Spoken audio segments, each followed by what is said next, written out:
Mesdames et messieurs, bonjour et bienvenue dans ce flash d'information de l'archipel des Comores. À la présentation, Astou Diop. Maître Saïd Larifou, avocat et président du RIDJAP actif, a livré une déclaration choc sur la montée inquiétante de la criminalité aux Comores.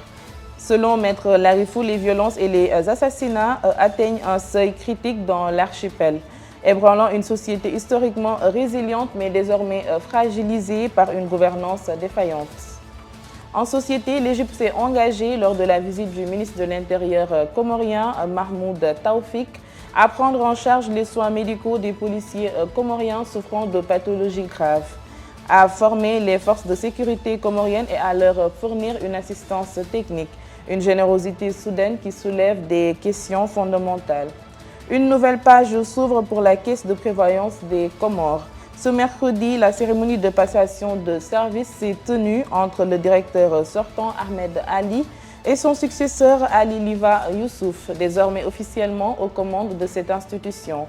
En politique, Muslim Abdou Salami, ancien diplomate et étudiant-chercheur en énergie renouvelable, sort de son silence pour dénoncer une injustice persistante. Son père, Dr Abdou Salami Abdou, médecin et ancien gouverneur d'Anjouan, est détenu depuis plusieurs années. Cependant, Muslim Abdou appelle au respect des droits humains et à la fin de cette injustice prolongée. Le président Azali Assoumani a reçu ce mardi 22 juillet au palais de Beit Salam le préfet de la Réunion, Patrice Latron, accompagné de l'ambassadeur français sortant, Sylvain Riquière. L'objet principal de cette visite concerne la création à la Réunion d'une académie de l'océan Indien, projet annoncé par Emmanuel Macron le 24 avril dernier à Antananarivo. Nous allons terminer ce flash d'information par l'actualité internationale.